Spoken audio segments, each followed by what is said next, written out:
Boa noite, pessoal, tudo bem? Estamos aí novamente com mais uma live, um assunto bastante interessante para nós que atuamos na educação, né? Um assunto bastante recorrente, bastante pertinente, bastante preocupante, que sempre por aí, quando andava antes da pandemia, vira e mexe, o pessoal pedia, tem palestra sobre motivação, né? Então, motivação é uma palavra forte, uma palavra até meio comercial, né? E eu tenho um pouco de ressalva com esse discurso comercial que ronda essa palavra, principalmente no que tange aí a situação dos professores do país e também em relação ao aprendizado dos alunos e das alunas, né? Então nós vamos falar sobre isso hoje com bastante cautela. Deixa eu só ver quem está chegando aqui. Eita, pessoal bacana. José Francisco, querido de Aparecida, bem-vindo. Rosimeire, bem-vinda. Simone Paredes, ô minha linda, como é que você tá? Que saudade. Fernanda Romão, querida, aqui de Casa Branca. Simone Paredes, lá de Guarulhos, Jaçanã. Boa noite, bem-vindas, bem-vindos, obrigada pela presença. Então, esse é um assunto bastante interessante e, ao mesmo tempo, desafiador para a gente falar, porque ele é um assunto que ele beira muito o senso comum, né? Então, quando a gente fala em motivação, é, rapidamente alguém pensa, né? Em alguém fazendo gracinha ou fazendo palhaçada, enfim, para tentar motivar os alunos ou mesmo para tentar motivar os professores. Então, a palavra, infelizmente, ela beira muito o senso comum e ela beira muito a área comercial e é uma coisa que eu tenho bastante ressalva. Então eu já quero começar assim, adiantando para quem está aqui chegando, né? Oi, Arlete, querida, boa noite. Nicole, linda, bem-vinda. Neuza, tudo bem? Que saudade.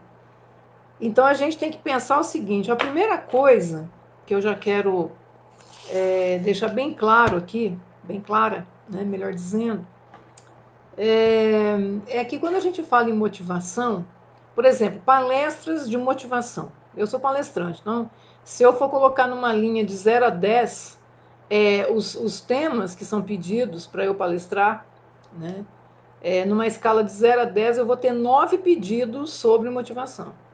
9 pedidos. Né?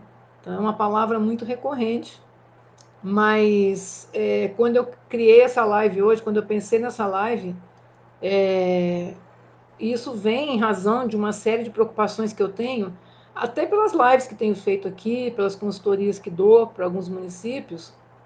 A gente percebe que com a pandemia, os alunos e as alunas estão ficando já cansados, né, de tanto ter essa vida artificial, essa vida virtual, e parece que andam bastante desmotivados, né, desmotivadas, desinteressados, desinteressadas. Eu tenho recebido muitas queixas assim, né, com colegas, né, conversando a respeito do ensino remoto, o ensino híbrido, né, esse teletrabalho também que a gente tem feito, né, nas prefeituras aí, nas redes. Eu tenho percebido que há um certo desgaste, porque ninguém mais está aguentando esse contexto da pandemia, né? Então parece que a motivação é uma palavra que está muito presente nas falas. Eu tenho percebido isso. E aí, em função disso, até a gente tem pensado aí já há alguns dias em falar disso aqui, tá bom? Oi, Thelma, bem-vinda. Boa noite. Obrigado pela presença. Oi, Maurício, boa noite, bem-vindo. Arlete, bem-vinda. Obrigada pela presença de vocês, viu? Então, assim, a primeira coisa que eu quero esclarecer é o seguinte: eu vou tratar de motivação para aprender numa perspectiva teórico-científica. Eu vou falar da prática, obviamente, vou dar bastante sugestões aqui para os colegas que estão me ouvindo, para os colegas, mas eu já quero dizer de antemão que eu não faço discurso sobre motivação baseado em senso comum e achismos, né? Então, assim, da onde é que eu tirei a fundamentação que eu vou trazer para vocês hoje nessa live? Eu tirei de um livro que eu comprei já há alguns anos, um livro que vocês veem que eu tenho bastante livro aqui. Então, agora na pandemia, a gente tem lido muito, pesquisado muito. E aí, esses dias aqui vasculhando, achei esse livro, que foi um livro que eu comprei já há alguns anos, né? É um livro da editora Vozes, Motivação para Aprender. Eu vou deixar depois a referência para quem quiser, para quem tiver interesse, eu vou deixar aqui no meu Face, tá? Eu vou escrever depois da live. Então, assim, este livro, ele é resultado de pesquisas de doutores da Unicamp e da Universidade Estadual de Londrina, que já há mais de uma década vem estudando esse assunto da motivação para aprender, né? A edição que eu tenho aqui é pela editora Vozes, e ele já é um livro que tem aí já uns quase 10 anos de publicação. Então, assim, os pesquisadores que eu estou me fundamentando para trazer o assunto são organizadores dessa obra, que depois eu vou deixar para vocês aí, Evelyn Buroshvili, José Aloísio Buzinec e Sueli Edir Rufini Guimarães. Eles são pesquisadores da Unicamp, Campinas, e da Universidade Estadual de Londrina. Então, assim, o que a gente vai conversar aqui é baseado em ciência, é baseado em pesquisas, ok? Desse grupo que já vem há mais de uma década, né? Pesquisando esse assunto, ok? Então, assim, depois eu vou colocar para vocês aí a bibliografia, né, o livro, para quem tiver interesse em comprar e adquirir, eu indico, vale a pena, é um livro realmente muito bom. E então, assim, feito esse esclarecimento, vamos começar por uma perspectiva assim muito recorrente. Quando você fala em motivação, ou quando você escuta falar em motivação, o senso comum, ou a ideia original que a gente tem, é que motivação é um processo que vem de fora. Então, assim, alguém motiva alguém. Então, o professor motiva o aluno, ou a professora motiva os alunos, alunas, ou um palestrante motiva os professores, ou os empresários, ou quem esteja lá assistindo. O pai ou a mãe motivam os filhos, as filhas a fazerem alguma coisa. Então, assim, aparentemente, a motivação é uma palavra que nos remete a algo externo ao indivíduo. Então, motivação seria alguma coisa que, de pronto, nos remete a uma ideia que vem de fora para dentro. Então, a pessoa diz assim: eu vou ter uma palestra hoje sobre motivação. Então, a pessoa acredita que ela vai lá, ela vai assistir uma palestra, ela vai sair motivada, porque a motivação veio de fora. O professor, a professora, às vezes pensa: vou dar uma aula bacana hoje, vou motivar meus alunos. Então, acreditam que vem como um recurso que vem de fora. Na realidade, motivação, de acordo com a psicologia cognitivista, ela não é algo que vem de fora. A motivação é algo intrínseco, é algo que vem de dentro do indivíduo para fora. Então, assim, já começo desbancando, né, com apoio aqui nas pesquisas, essa falsa ideia de que a motivação é algo que vem de fora. Não é. A motivação é alguma coisa que brota de dentro do indivíduo, por um processo psicológico cognitivo, ok? Então, eu já quero começar assim, dando essa derrapada, né? Dando essa esclarecida que a psicologia cognitivista nos traz. Então, assim, o que é então que eu faço como professora, como professor? O que é que eu faço quando eu digo então que eu motivei o aluno? O que um palestrante ou alguém de fora faz que conseguiu motivar as pessoas, né? Na realidade, nós, professores e professoras, palestrantes, nós usamos recursos externos que mobilizam internamente o indivíduo. Então, assim, nós não motivamos os indivíduos, nós usamos instrumentos, nós usamos recursos. Por exemplo, uma música, um filme ou algum instrumento, algum aparato externo ao indivíduo que, ao ser introduzido na sua cognição, mobiliza a sua cognição, os seus processos internos, né? Para que ele comece ou ela comecem a ficar de fato interessados e interessadas. Então, nós O máximo que podemos fazer é utilizar recursos externos que sejam suficientemente interessantes para mobilizar internamente os alunos e as alunas, ou as pessoas que nos ouvem, né? E isso tem a ver muito com os estudos de Perrenoud. Perrenoud é aquele clássico que todo mundo já leu, né? Os professores aí, as professoras que estão me ouvindo conhecem bem, né? O Perrenoud é um suíço piagetiano que estudou muito, trabalhou muito, trouxe muito a ideia de competências, né? Ali nos anos 90, aquele clássico livro dele, 10 novas competências para ensinar. O Perrenoud, um pesquisador cognitivista, ele diz que o processo de ficar motivado é interno por um processo que Piaget chamou de autorregulação. Autorregulação, ou seja, auto próprio, eu própria, indivíduo, aluno, enfim, a pessoa, me motivo.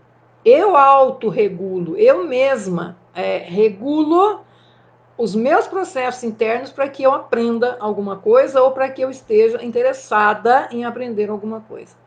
Então, o nosso trabalho enquanto professores e professoras é usarmos recursos externos de tal forma interessantes que conseguem penetrar nessa cognição do indivíduo, no nosso caso aqui, alunos e alunas, e fazer com que ele próprio se regule internamente enquanto processos cognitivos para que ele possa estar ou ela aprendendo. Uma segunda questão, então essa é a primeira, né? Uma segunda questão é a seguinte: um objetivo motivacional viável para os professores fazer com que os estudantes e as estudantes vejam as atividades que são propostas como sendo significativas. Ou seja, aquilo que nós propusermos para os nossos alunos e as nossas alunas tem que ser significativo. E aí eu quero ir assim com bastante cuidado com essa palavra significativo, porque ela vai nos remeter à palavra significado, e aí eu sou obrigada a fazer 3 recortes também da psicologia cognitivista, também da psicologia sócio-histórica, né, de psicologia russa, né, soviética, desculpe, de Luria, Leontiev e Vygotsky, que é a psicologia sócio-histórica. Então eu vou ter que trabalhar aqui um pouco de linguística, um pouco do Vygotsky e um pouquinho aqui também do Piaget, porque quando você fala em aprendizagem significativa em Piaget, quem trabalhou isso muito bem foi um piagetiano chamado Ausubel. Ausubel nos traz essa ideia, né, de aprendizagem significativa, que não tem nada a ver, absolutamente nada a ver, com aprendizagem gostosa. Ai, porque a aula tem que ser gostosa. Ai, porque o professor ou a professora tem que ser, entre aspas, gostosos, né? Para que os alunos gostem, né, das suas aulas. Não tem nada a ver, isso é tudo senso comum. E eu estou aqui para limpar esse senso comum e trazer isso para uma discussão um pouco mais científico-teórica, ok? Então vamos começar aqui um pouquinho com a coisa do significado. Então, o segundo ponto é: os estudantes e as estudantes passam a se interessar, lembra que vem de dentro? Passam a mobilizarem-se internamente quando eles veem na atividade proposta um significado. Essa atividade tem que ser significativa. Bom, então vamos começar pela linguística. Quem de nós aqui nunca ouviu falar em Saussure, né? O pai da linguística moderna? Quem de nós aqui nunca ouviu falar em significante, significado? Né? Até é uma expressão que às vezes causa até um pouco de estranhamento para nós professores. Essa história de significante, significado, parece que é tão confuso. Não é. Vamos com calma que a gente vai entender. Saussure, ao estudar o signo linguístico, ele disse que o signo linguístico, que nada mais é do que a palavra, tem uma dupla face, como se fosse cara e coroa. Tem o significante e tem o significado. O significante é aquilo que o dicionário traz. Então, por exemplo, Se você olhar lá no dicionário, tem o verbete, né, escrito ali em letras mais escuras. Por exemplo, a palavra sorvete, né? Vai ter lá uma definição de sorvete. Substantivo, S. M, masculino, S. M. Picolé, doce que refrescante usado para os dias de verão, por exemplo. Tá? Não sei se é isso, mas faz de conta que é. Faz de conta que no dicionário está escrito isso. Então, isso é aquilo que a sociedade convencionalizou como sendo sorvete. Ok? Então, isso é o significante. Significado, que é o outro lado da moeda, é o que é para o indivíduo.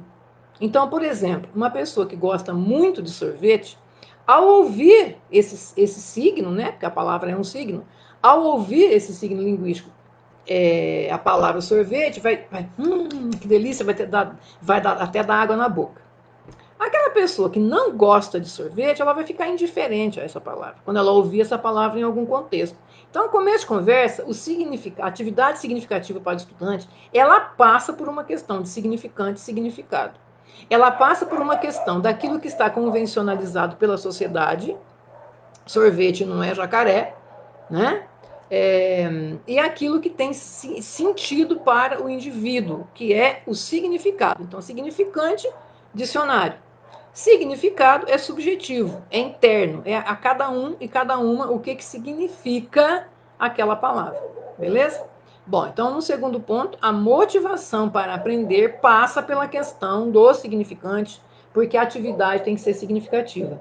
O significativo passa pelo significante e significado. Significante, dicionário, significado aquilo que para mim, aquilo que eu entendo, aquilo que eu sinto quando eu escuto ou quando eu vejo esse signo, né? Ok.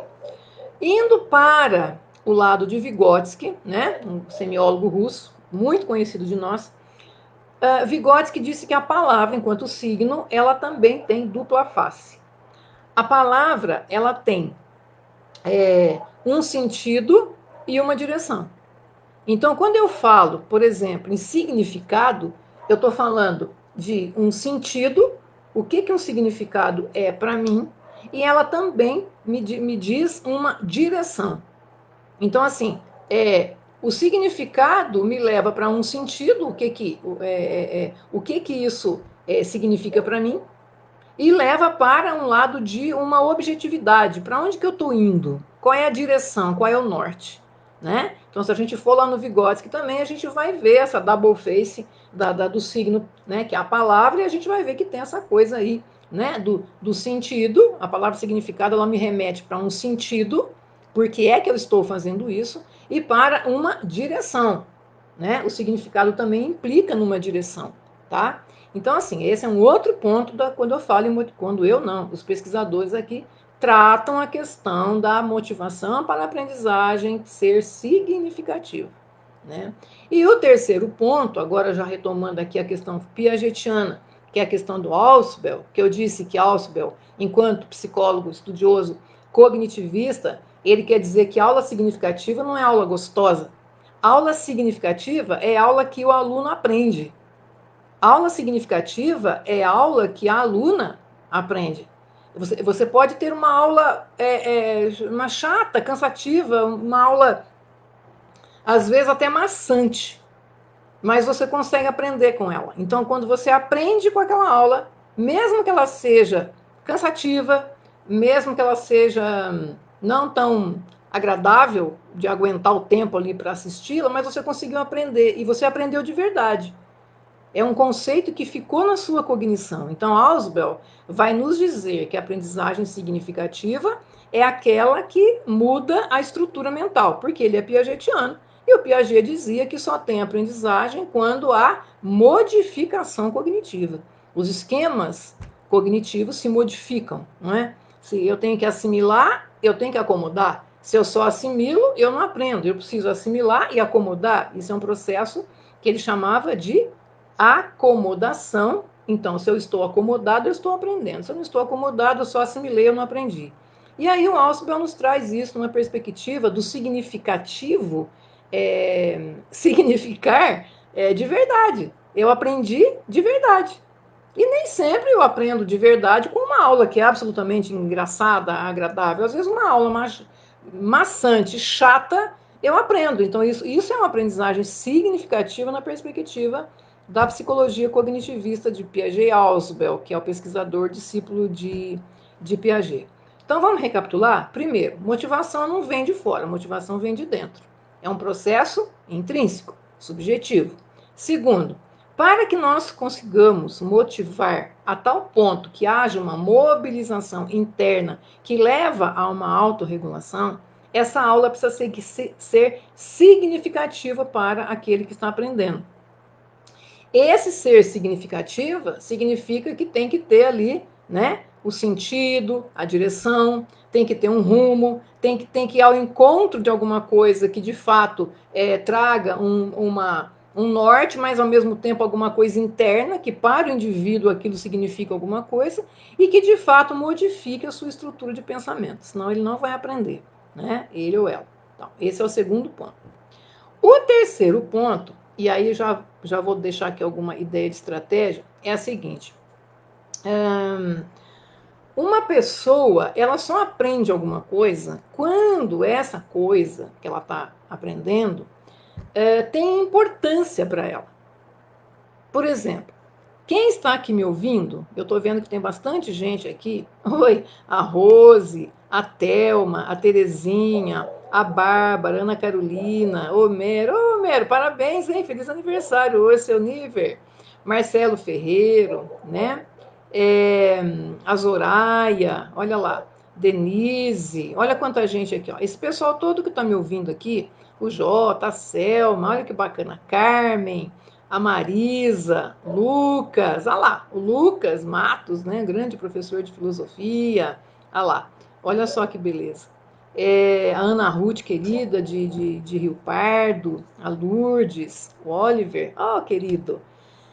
Olha só, então, o que a gente tem que pensar nesse terceiro ponto aqui em relação à questão da motivação? Por que é que vocês vieram aqui? Não é? Vocês que estão me ouvindo, que estão me assistindo, por alguma razão, tiveram um vínculo com essa palavra, com esse assunto. Ok. Vocês vieram para essa live. Vocês vão ficar aqui se e somente se essa live continuar atendendo a expectativa que você tinha quando você veio aqui. Se eu começar a tergiversar, se eu começar a flutuar, se eu começar a viajar, se eu começar a fazer muito atalho e eu não atingir a sua expectativa, você vai simplesmente apertar o botão ali, vai desligar o seu Facebook e vai sair da live, né? Então, olha que interessante. O terceiro ponto da motivação, lembrando que é um ponto interno, não é externo, né? A questão é preciso que o estudante veja importância. Ele veja um significado, lembrando de tudo isso, do Saussure, do Ausubel, do Piaget, do Vygotsky, essa galera toda, Perrenu, os pesquisadores aqui da UEL, da Unicamp, lembrando de tudo isso. É importante que o estudante tenha uma expectativa alcançada naquela aula que ele está assistindo. Aquilo tem que ter um significado para ele. Lembra? Sentido, direção, um porquê, uma razão, o código linguístico, o que significa no dicionário, o que significa para ele. Aí tem um monte de variáveis que eu nem vou entrar muito, senão não dá tempo, a live é muito curta. Mas voltando aqui no terceiro ponto. Então tem que ter, ele só vai aprender se tiver importância. Você só vai ficar aqui até a hora que isso tiver importância para você. A hora que não tiver mais importância, você vai sair da live. Beleza? Então aí entra já uma estratégia muito importante que nós, professores e professoras, precisamos utilizar logo de imediato quando começamos a ensinar os nossos estudantes. Nós temos que ter a estratégia da verbalização eficiente. O que é uma verbalização eficiente? Uma verbalização eficiente, ela é aquela que de imediato e de pronto, ela atende à expectativa do estudante. Então, essa verbalização do mestre, essa verbalização do professor, da professora, ela é muito importante, ela é uma estratégia importante. Só que aí a gente tem que tomar alguns cuidados. Por exemplo, nós não podemos ser prolixos. Prolixo e prolixo é aquele que fala demais. Vai explicar uma coisinha assim para o estudante. Por que ele tem que aprender raiz quadrada, por exemplo? Vamos lá. Vamos pensar a estratégia. Você tem que aprender raiz quadrada por quê? Você tem que ser rápido, você tem que ser assertivo para essa verbalização. Você não pode começar a viajar. Você não pode começar a ficar estendendo muito. Como dizia um amigo meu, bem engraçado que eu tenho aí, não estica o chiclete. Eu gosto muito dessa expressão dele. Né? Não fica esticando o chiclete, vai direto ao ponto, seja assertivo. Por que eu tenho que aprender raiz quadrada, professor? Por causa disso. Seja assertivo. Não faça lição de moral. Como assim? Tem que aprender isso? Tem que aprender isso, meu. Senão você não vai passar na vida, não vai estudar, não vai ser nada, não vai ser ninguém na vida, não vai ser. Não. Sem lição de moral. Né? Quer dizer, tentar fazer o mais rápido possível essa assertividade e sem cair no falso moralismo. Outra coisa, ter domínio do conhecimento do conteúdo. Como é que você vai verbalizar como uma estratégia motivacional se você não conhece o assunto direito? Por isso que é importante, cada aula que a gente vai preparar, a gente mergulhar no assunto, a gente aprofundar, a gente tentar parar as arestas o máximo possível de controle de variáveis que possam surgir durante a aula, né? Então, assim, dominar o conteúdo. Eu não vou dar uma aula sobre um conteúdo que eu estou insegura, porque o aluno vai perceber, a aluna vai perceber. Então, assim, cuidado, domínio do conteúdo, aprofundamento do conteúdo para que as perguntas dos estudantes sejam para a gente no nível superficial, né? Porque senão a gente fica na superficialidade, eles percebem essa nossa insegurança. Então, quando for estrategicamente verbalizar, porque ela é motivacional, a verbalização é motivacional, desde que a gente tome esses cuidados. Então, não fazer discurso moralista, não ser prolixo, falar demais, ser assertivo, assertiva e ter domínio desse conhecimento. Quanto mais domínio eu tenho, mais o aluno fica motivado, porque ele sabe que eu sei. Poxa, minha professora sabe o que ela está falando, meu professor sabe o que ele está falando, né? E ser sincero, sincera. Eu já fiz live aqui falando da sinceridade, né?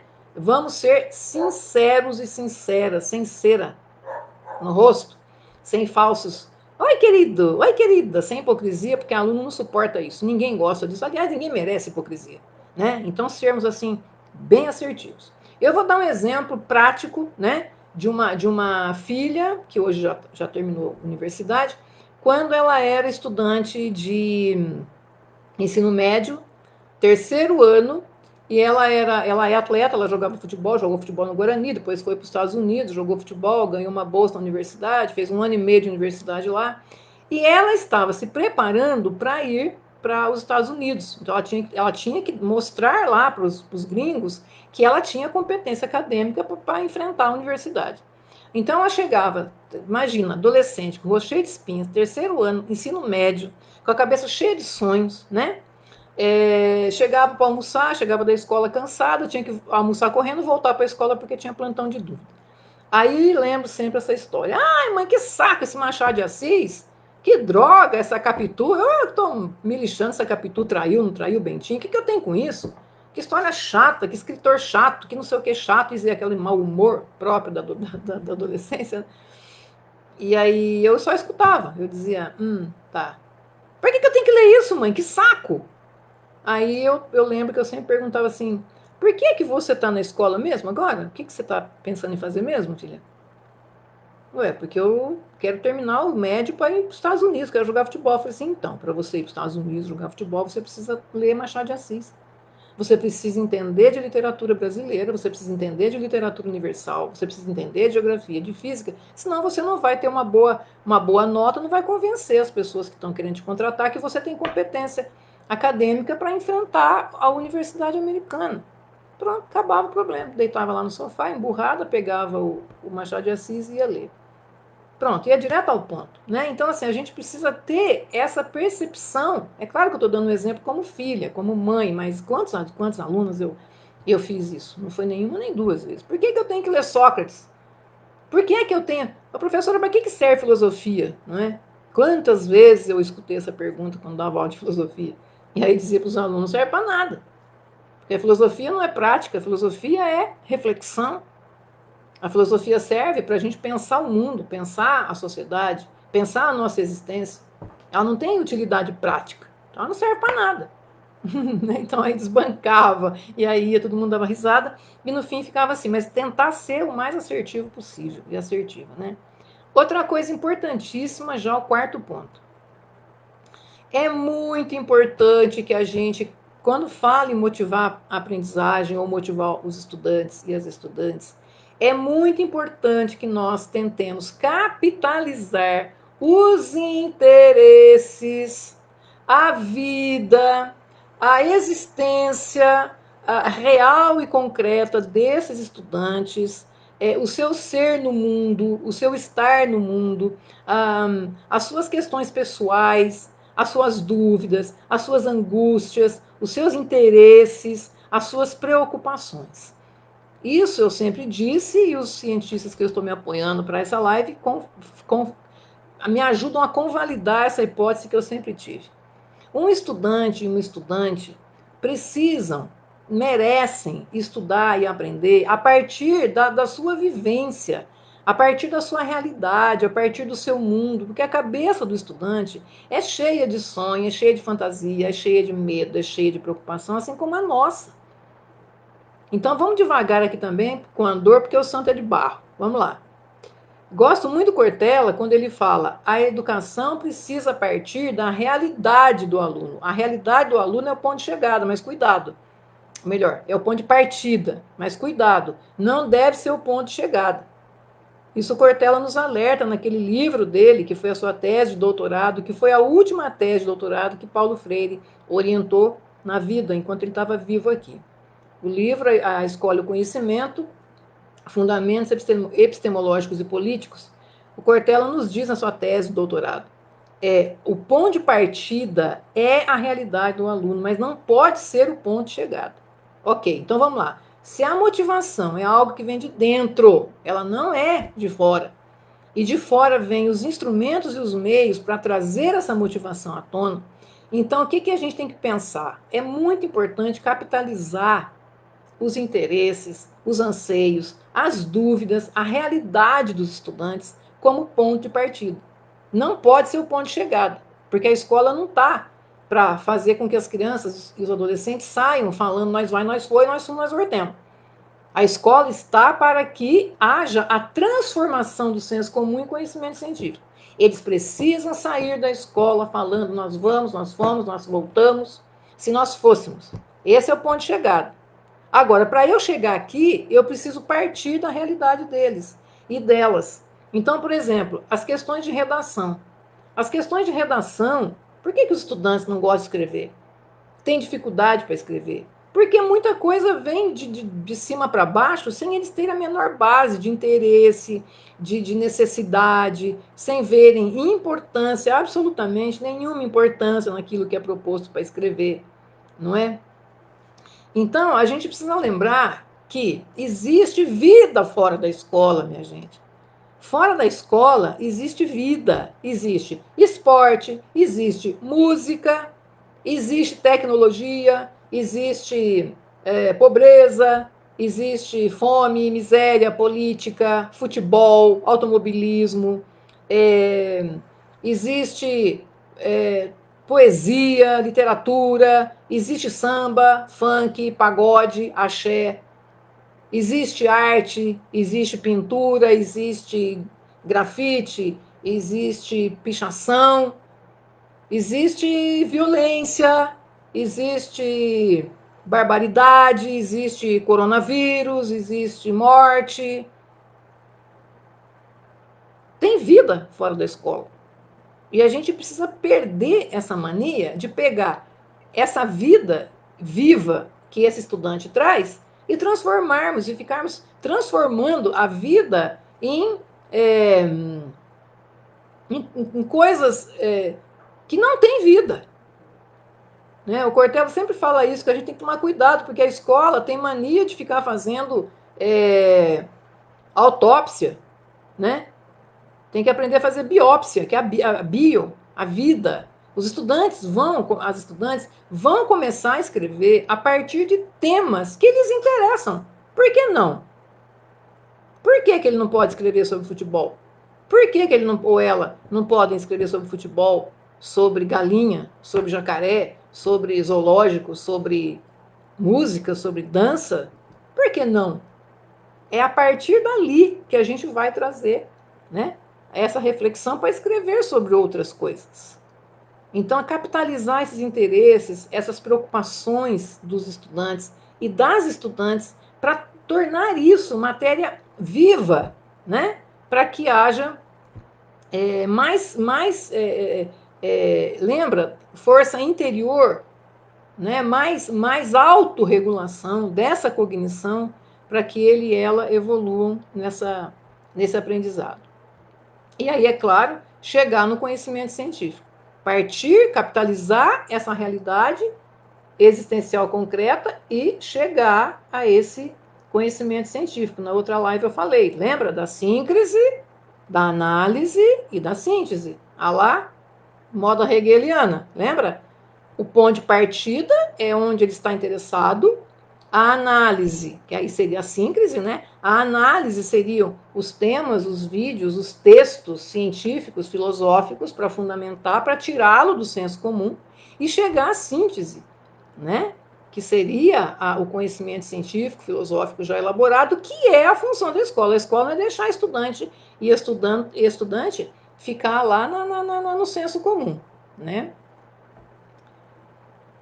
Bom, um outro ponto é relacionar os conteúdos estudados com o futuro, né?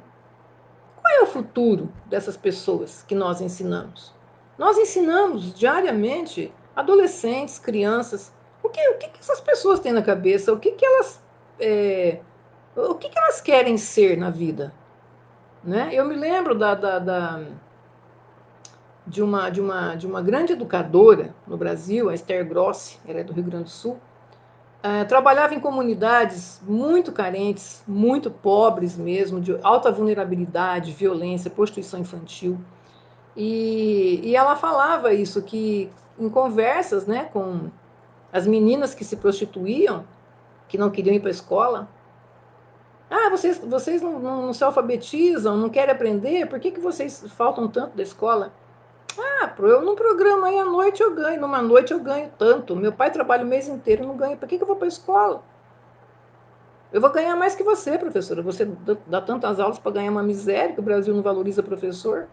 E aí a Esther Grossi conta essa história que ela ia devagarinho, né? Ela ia mostrando para as meninas que se elas aprendessem inglês, francês, elas poderiam a literatura, a arte, né?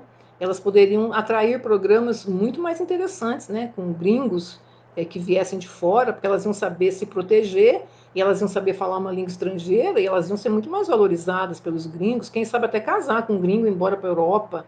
E aí nessa conversa, ela, como a Shirazade, As Mil e Uma Noites, ela tirou um monte de menina da prostituição, porque elas começaram a estudar para falar inglês e francês, porque elas queriam ganhar mais dinheiro com a prostituição, vendendo o próprio corpo para os gringos. E desse grupo, ela chegou a formar médicas, engenheiras, meninas assim, desse estágio de vida, de sofrimento.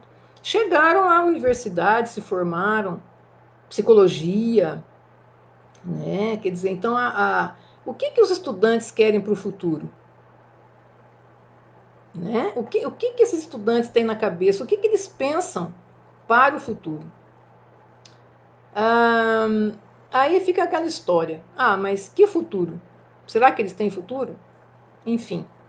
Então, o que a gente pode fazer em termos motivacionais? Vamos lá, eu estou trabalhando algum assunto em matemática que absolutamente não é interessante naquele momento. Se eu consigo, lembra da verbalização, que não é prolixa, não é moral, ela é bem assertiva, enfim. Se eu consigo, com essa estratégia da verbalização, extrair elementos para entender, por exemplo, que alguém ali quer ser engenheiro ou engenheira, de repente, então, mas a matemática, então você conecta a matemática com a engenharia. Você conecta sei lá, você quer ser enfermeira, você conecta a enfermagem com a biologia, e assim vai. Então você vai conseguindo trazer esse futuro que está lá na frente, relacionando com as disciplinas do currículo, né? Isso na reforma do ensino médio, até bem antes da reforma atual do ensino médio, era e é considerado como contextualização. Isso se chama contextualização. Não é? Então, como é que eu conecto a ideia do jovem ou da jovem com alguma tarefa no futuro que ele vá ser ou que ele queira frequentar uma faculdade ou algum curso, alguma coisa, como é que eu conecto isso com aquele conteúdo que eu estou trabalhando naquele momento, seja em química, em física, em geografia, em história. Enfim, essa é uma estratégia também bastante interessante, né? Nós darmos direção para esse conteúdo, que naquele momento parece meio amorfo, inócuo, né? Meio sem sentido, nós conseguimos trazer um significado e uma direção para aquele conteúdo, porque a gente consegue fazer uma conexão com uma profissão do futuro, né? Que provavelmente ele ou ela estejam querendo fazer, né?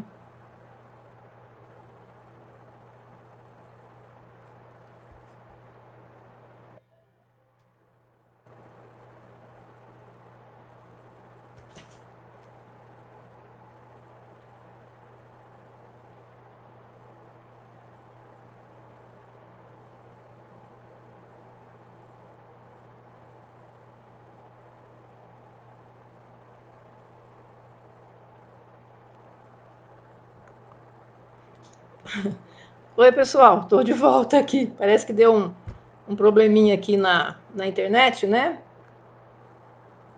Só fala para mim aí se vocês conseguem. Só escreve alguém para mim se está conseguindo ver, por favor, para eu continuar aqui. Alguém pode me dar um alô se está conseguindo acompanhar, se está dando certo?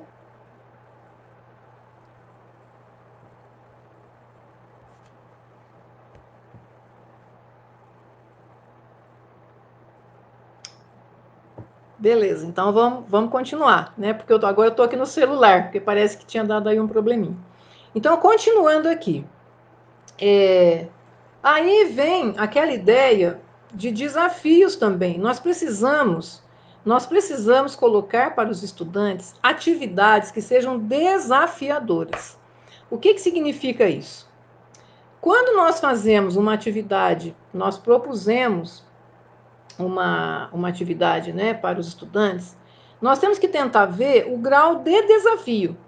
Então, nós temos que trabalhar a gente se colocar no lugar do estudante. Será que essa questão que eu estou propondo, ela é muito desafiadora?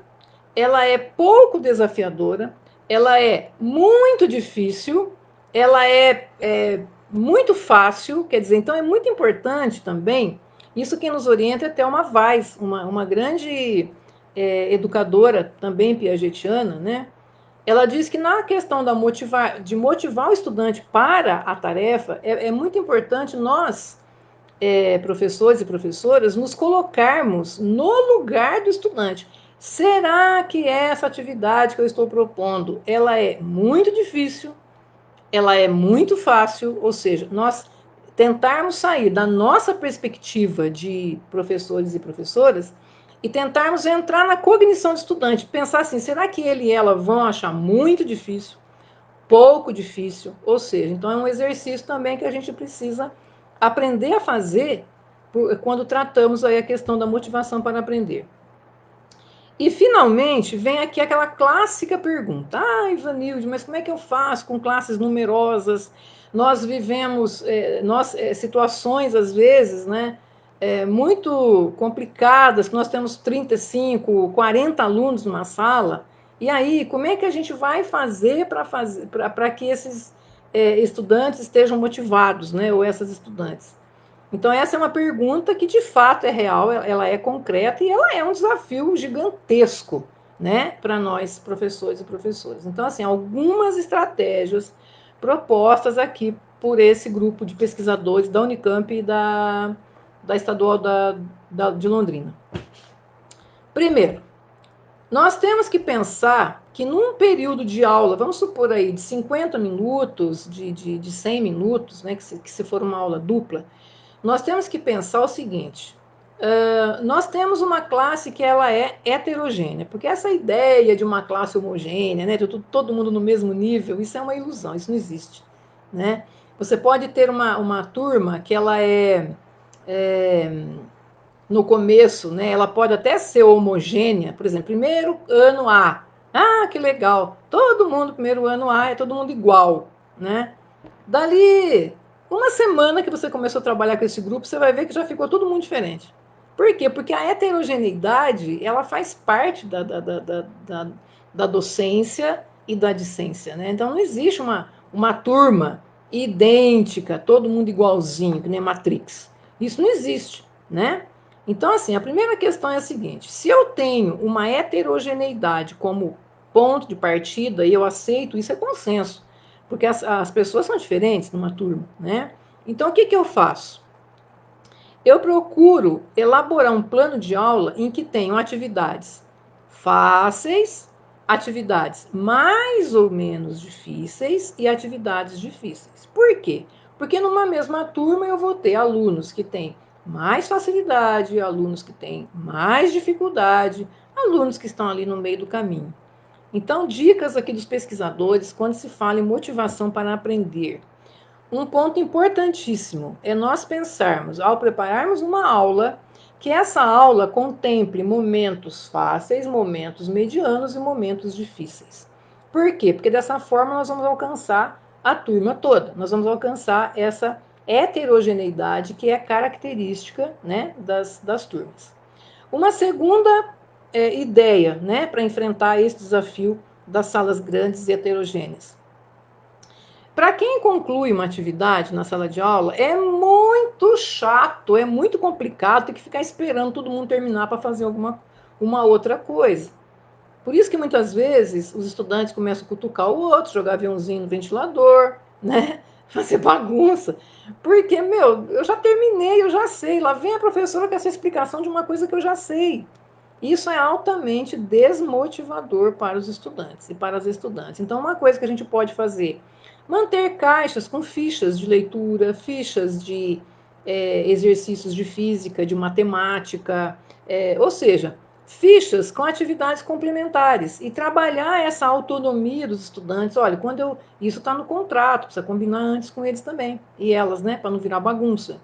Olha, então se você terminar essa atividade, você vai lá no banco de fichas, pega e vai fazer uma atividade complementar. Então isso já fica combinado, né? O professor, a professora já faz. Agora, se você faz uma aula só, idêntica, para uma turma que não é idêntica, a motivação é claro que vai embora.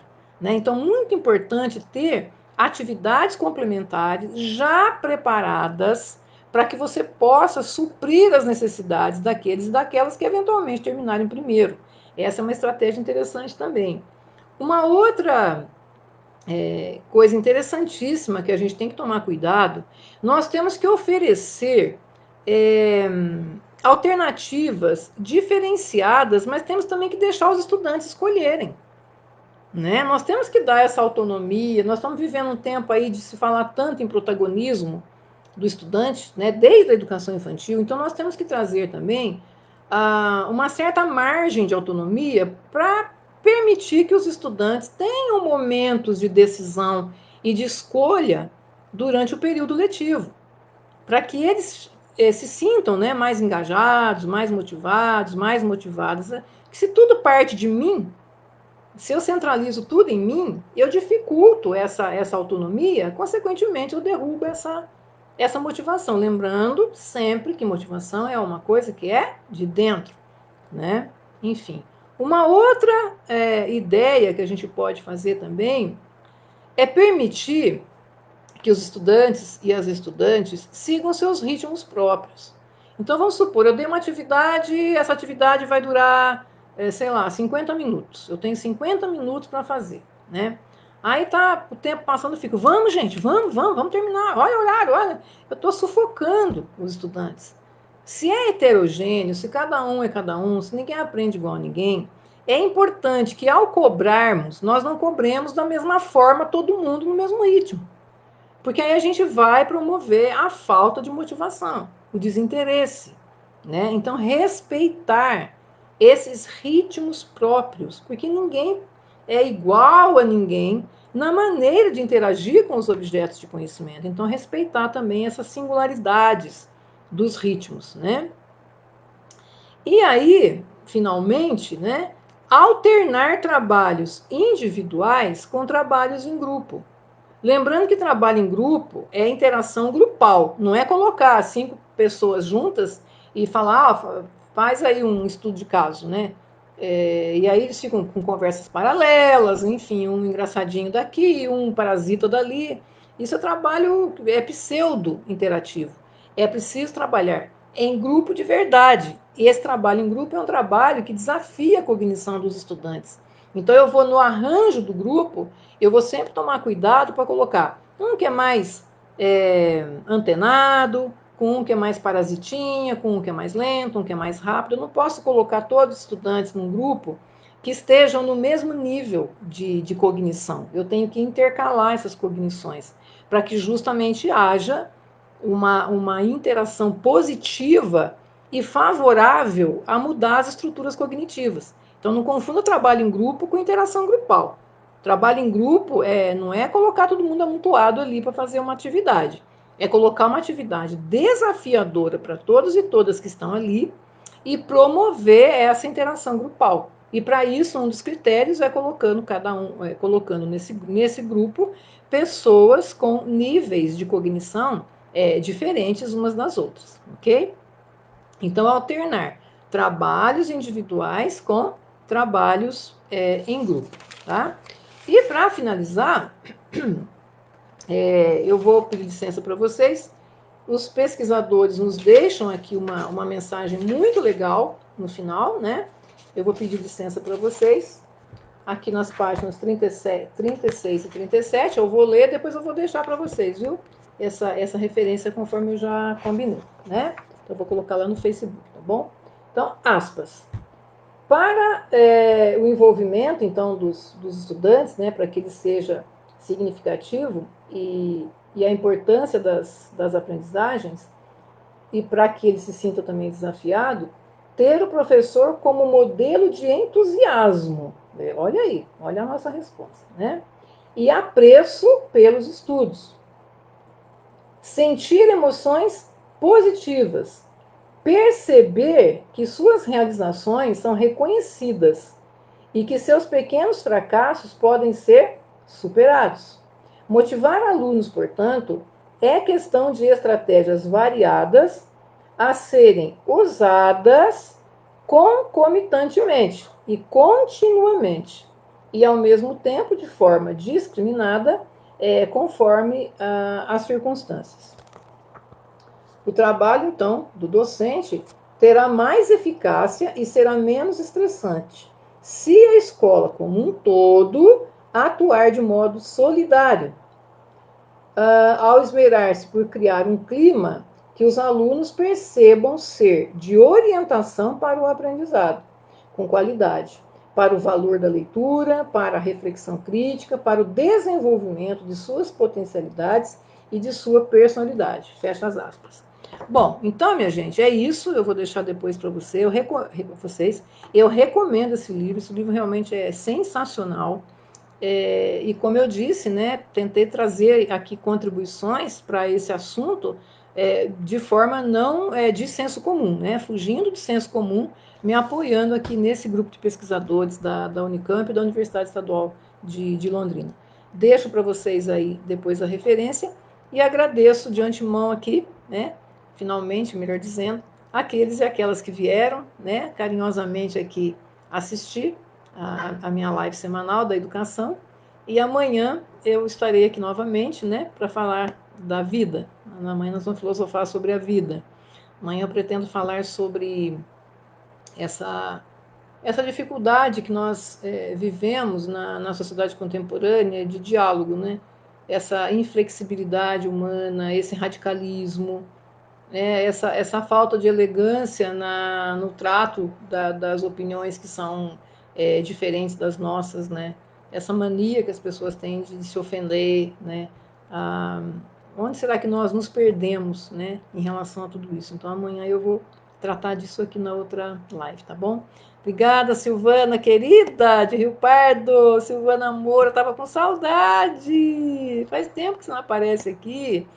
Andreinha, querida, obrigada. Dani, querida. Denise, Rosimeire. Poxa, quanta gente bacana. Obrigada pela presença, viu? Olha só. Ah, Marcela. Obrigada, Marcela, pela presença. Tem alguém que comentou alguma coisa a respeito de currículo, né? Oi, André, querido, lá de Guaxupé, bem-vindo, obrigada pela presença, viu? Quem mais? Lucas, querido, já falei dele aqui, né? Tinha alguém aqui que tinha falado alguma coisa de currículo, deixa eu ver se eu ainda consigo localizar sobre a questão de como conciliar a motivação com a questão curricular. Então, eu até perdi aqui quem foi a pessoa, mas eu acho que é Luiz o nome do professor que perguntou.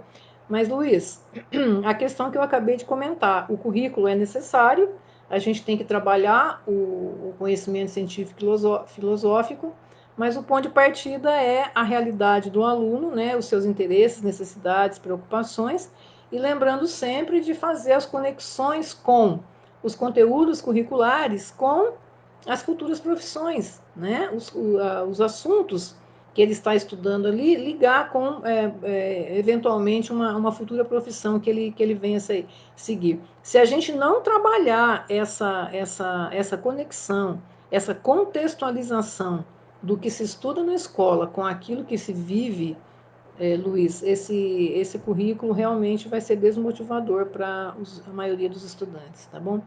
Pessoal, um grande beijo, obrigada pela presença. Desculpem a confusão que foi aqui, em algum momento aqui deu um probleminha na internet, mas que bom que vocês vieram mais uma vez. Obrigado de coração, tá? A gente se vê aí, se vocês vierem amanhã, ficarei feliz também. Um grande beijo. Até a próxima.